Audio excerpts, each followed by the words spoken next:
যেটার জন্য আমরা 17 বছর লড়াই করেছি একটি নিরপেক্ষ নির্বাচনের জন্য, এবং নিরপেক্ষতা না থাকলে নির্বাচন প্রশ্নবিদ্ধ হইতে সবাই জানে, আর নিরপেক্ষতা না থাকলে অশুভ শক্তিগুলো শক্তিশালী হয়ে ওঠে। এই যে আমি বলেছি তারা সব জায়গায় বিভিন্ন জায়গায় তাদের অবস্থান নিতে সক্ষম হয়েছে বিএনপির বদান্যতার কারণে। বিএনপির দায়বদ্ধতা মনে করে আমরা অনেক কিছুতে দেখেও না দেখার মতো ভাব করেছি। আবার ঠিক আছে, দেশে একটু শান্তি থাকে, কারণ আমরা তো দেশের স্থিতিশীলতা চাই, আমরা দেশের সমৃদ্ধি চাই, আমরা দেশের গণতন্ত্র চাই। এই জন্য বিএনপি অনেক কিছু বড় দল হিসেবে জনগণের দল হিসাবে স্থিতিশীলতার কারণে আমরা অনেক কিছু কিন্তু সহ্য করেছি। কিন্তু এখন কথা হচ্ছে নির্বাচনকে সামনে রেখে আমাদের এই জায়গাটা পরিষ্কার হতে হবে। এখানে কিন্তু ধোঁয়াশার কোনো কিছু রেখে নির্বাচন করা সম্ভব হবে না, এটা পরিষ্কার করতে হবে। এই জন্য আমরা বলছি, যেহেতু বর্তমান সরকার অন্তর্বর্তী সরকার আপনি কেয়ারটেকার সরকারের দায়িত্ব পালন করবেন আগামী নির্বাচন, যেহেতু আর কোন কেয়ারটেকার সরকার আসবে না নির্বাচনের আগে, এই সরকারকে ইমিডিয়েটলি সহসাই কেয়ারটেকার সরকারের ভূমিকায় অবতীর্ণ হতে হবে। কেয়ারটেকার সরকারের জায়গায় অবতীর্ণ হওয়ার অর্থ হচ্ছে পুরোপুরি নিরপেক্ষ অবস্থানে যাওয়ার কথা হচ্ছে। এখানে সরকারের ভিতরে সরকারের বাইরে যারা নিরপেক্ষতাকে ভঙ্গ করার সুযোগ আছে তাদেরকে রেখে নিরপেক্ষতা রক্ষা করা যাবে। এই প্রশ্নটা আসছে বিভিন্ন কারণে।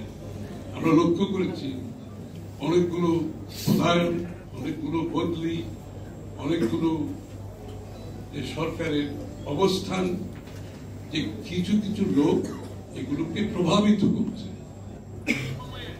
এই জন্য আমরা বলেছি যাদেরকে নিয়ে প্রশ্নবিদ্ধ থাকবে, যারা প্রশ্নবিদ্ধ থাকবে, তাদের নিয়ে প্রশ্ন উঠেছে, আপনারা জানেন কিছু লোকের প্রশ্ন উঠেছে, আর যারা আগামী নির্বাচনে অংশগ্রহণ করবে অথবা যারা কোন দলের সাথে সম্পৃক্ত আছে,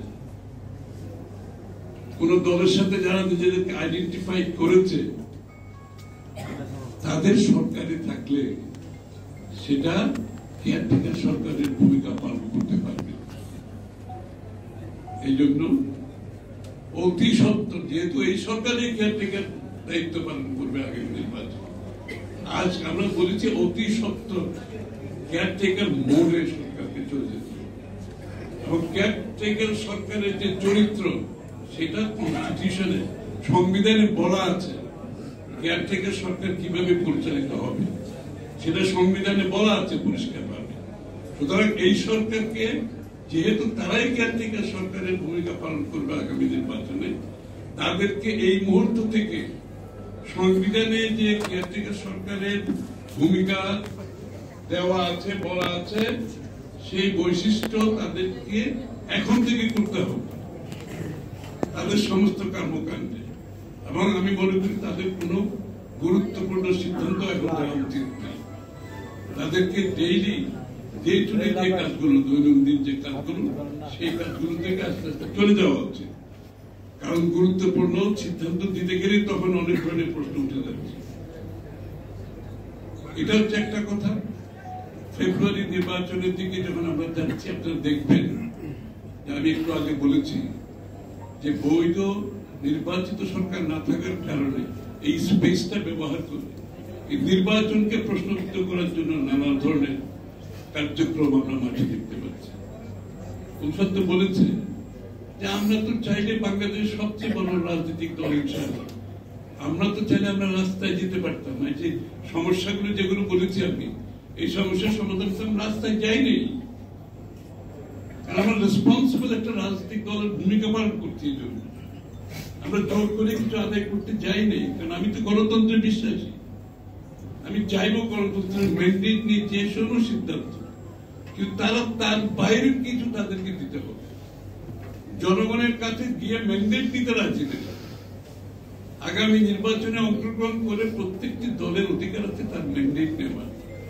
যে সমস্ত দাবি দাওয়া নিয়ে রাস্তায় নেমে বিশৃঙ্খলা সৃষ্টি করার করা হচ্ছে এবং নির্বাচনকে প্রশ্নবিদ্ধ করার যে চেষ্টা হচ্ছে বিভিন্ন দাবি দেওয়া তুলে রাস্তায় গিয়ে, এগুলো তো রাস্তায় যাওয়ার তো দিন শেষ হয়ে গেছে।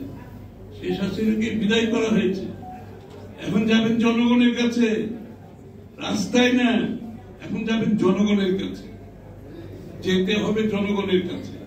আপনার দলের যদি কোনো কিছু আপনি মনে করেন করবেন বাংলাদেশের মানুষের জন্য, আপনার যত দাবি দেওয়া আছে সবগুলো নিয়ে আগামী নির্বাচনে আপনার ম্যানিফেস্টোতে নিয়ে জনগণের কাছে যান, জনগণের ম্যান্ডেট দিয়ে সংসদে পাস করেন। আপনি রাস্তায় নেমে জোর করে নাম করতে গেলে গণতন্ত্রে বিশ্বাস করেন, আপনি তো গণতন্ত্রের প্রতিপক্ষ হিসাবে কাজ করছেন। আমরা তো বাংলাদেশে একটি সত্যিকার অর্থে একটি গণতান্ত্রিক অর্ডার ফিরিয়ে আনতে চাচ্ছি, যেখানে সিদ্ধান্ত বাংলাদেশের মানুষ, যারা দেশের মালিক, যারা সভরেন, তাদের কাছে আপনাকে যেতে হবে। এই অভ্যাস আমাদের করতে হবে। সুতরাং আমার অনুরোধ, সরকার এখন যত তাড়াতাড়ি সম্ভব অতি দ্রুত কেয়ারটেকার বোর্ডে গিয়ে কেয়ারটেকার যে চরিত্র, যে বৈশিষ্ট্য, সেইভাবে যদি ভূমিকা পালন করবে তারা করুক, এবং তার মাধ্যমে একটি সুন্দর নির্বাচনের মাধ্যমে আমরা চাই একটা ভালো ট্রানজিশন, একটা পিসফুল শান্তিপূর্ণ ট্রানজিশন। তাহলে যারা সরকারে আছে, ডক্টর ইউনূস সাহেবের প্রতি আমাদের শ্রদ্ধা আছে, ওনাদের সম্মানের সাথে যেতে হবে, আমরা সেটা তো চাই। কিছু লোকের কার্যকলাপের মাধ্যমে সেটা যদি বিঘ্নিত হয়, এই জন্য বলা হচ্ছে আপনি পুরোপুরি কেয়ারটেকার মোডে চলে যান। যাদের মুখে দিয়ে বিতর্ক আছে লোকগুলোকে চলে যেতে হবে, তারা থাকলেই তো প্রশ্নবিদ্ধ হবে। সেখানে কেয়ারটেকার মোডে চলে যান, একটা সকলের কাছে মেসেজ যাবে, ক্লিয়ার মেসেজ। এটা একটা মেসেজিং এর ব্যাপার যে আসলে কেয়ারটেকার সরকার তার সঠিক, অন্তর্বর্তী সরকার তার সঠিক নিরপেক্ষ ভূমিকা অবতীর্ণ হয়েছেন, এবং এটার প্রমাণ হিসাবে এই যে কেয়ারটেকার মোডের মাধ্যমে, বৈশিষ্ট্যের মাধ্যমে দেশটা পরিচালিত হবে, নির্বাচনটা পরিচালিত হবে। দ্বিতীয় বিষয় হচ্ছে ভারত, আমাদের বাংলাদেশের স্বাধীনতা, সার্বভৌমত্ব, মুক্তিযোদ্ধা, এটা অন্তরের বিষয়। মুক্তিযোদ্ধাদের কাছে আরো বেশি, যারা যুদ্ধ করেছে সশরীরে স্বাধীন করার জন্য। বাংলাদেশের স্বাধীনতা, সার্বভৌমত্ব অত্যন্ত গুরুত্বপূর্ণ, এবং বিএনপির রাজনীতির কিন্তু ভিত্তি হচ্ছে বাংলাদেশের স্বাধীনতা, সার্বভৌমত্ব। এই দলটি গঠিত হয়েছে সেই ভিত্তির উপরে। এই দেশটি গঠিত হয়েছে শুধু রাজনৈতিক স্বাধীনতা, রাজনৈতিক গণতন্ত্রের নয়, অর্থনৈতিক গণতন্ত্রের ভিত্তিতে এই দলটি গঠিত হয়েছে। রাজনৈতিক ভাবে গণতন্ত্র, অর্থনৈতিক ভাবে গণতন্ত্র, বাংলাদেশের প্রতিটি মানুষের ভাগ্য পরিবর্তনের জন্য, সকলের কাছে সমান সুযোগ সৃষ্টির জন্য এই দলটি গঠিত হয়েছে। এই জন্য আমরা একটা স্লোগান আপনারা খেয়াল করেছেন, আমরা বলছি রাজনৈতিক গণতন্ত্রের সাথে সাথে অর্থনীতিকে গণতন্ত্রায়ন করতে হবে। এই স্লোগান কিন্তু বিএনপি, অর্থাৎ প্রতিটি মানুষ বাংলাদেশের উন্নয়নে, বাংলাদেশের অর্থনীতিতে তার ভূমিকা নেওয়ার জন্য তাকে আপনি জায়গা দিতে হবে। প্রতিটি মানুষের জন্য সেই সুযোগ সৃষ্টি করে দিতে হবে, যেটা উদ্যোগ জিয়াউর রহমান সাহেব দিয়েছিল। এটাকে আমরা পরিপূর্ণতা দিতে চাই এবার, যদি জনগণ আমাদেরকে দায়িত্ব দেয়। এই অর্থনীতিকে গণতন্ত্রের মাধ্যমে প্রত্যেকটি মানুষের ভাগ্য পরিবর্তনের জন্য সুযোগ সৃষ্টি করতে হবে, তার অংশগ্রহণ নিশ্চিত করতে হবে অর্থনীতিকে।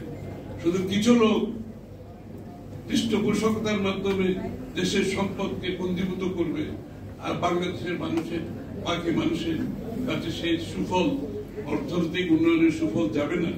সেটা কোনোভাবে কোনো দেশে চলতে দেওয়া যায় না। বাংলাদেশও আমরা আগামী দিনে নিশ্চিত করবো সেখান থেকে, যাতে বাংলাদেশকে একটু সত্যিকার অর্থে গণতন্ত্রায়ন বলতে শুধুমাত্র রাজনৈতিক গণতন্ত্রায়ন না, অর্থনৈতিক গণতন্ত্রের মধ্যে আমাদেরকে সেই পরিবর্তন আনতে হবে। আর স্বাধীনতা, সার্বভৌমত্বের প্রশ্নে চারটি বিষয় আমি পরিষ্কার পাবো। আমাদের সম্পর্ক হবে বিশ্বের প্রত্যেকটি দেশের সাথে, প্রত্যেকটি দেশের সাথে। পরস্পরের প্রতি সম্মান বোধ রেখে, পরস্পরের স্বার্থ রক্ষা করে, আমাদের অভ্যন্তরীণ বিষয়ে কারো হস্তক্ষেপ না করে এবং ভূরাজনৈতিক যে কৌশল, সেই কৌশল বাংলাদেশ নিজেরা নির্ধারণ করে। আমার ভূরাজনৈতিক যে কৌশল হবে সেটা আমাদের দেশ আমরা নির্ধারণ করব, কারোর কথা মতো সেই সিদ্ধান্ত নেওয়া যাবে না। এই চারটি বিষয় আমি আবার রিপিট করছি। পরস্পরের প্রতি সম্মান বোধ রেখে আমাদের সম্পর্ক, পরস্পরের প্রতি স্বার্থ রক্ষা করে আমাদের সম্পর্ক, আমাদের দেশের অভ্যন্তরীণ কার্যক্রমে কারো হস্তক্ষেপ গ্রহণ করা হবে না, এবং ভূরাজনৈতিক কৌশল বাংলাদেশের নিজস্ব কৌশল, কারো নির্দেশিত কোনো কৌশল হবে না। এই চারটি বিষয়ে আমরা নিশ্চিতভাবে ভিত্তি করে আগামী দেশের বাংলাদেশের স্বাধীনতা, সার্বভৌমত্বকে আমরা নিশ্চিত করব। এটাই বিএনপির রাজনীতি। বলতে হবে আমার মনে, আমি বেশি দীর্ঘ বক্তৃতা দিচ্ছি না।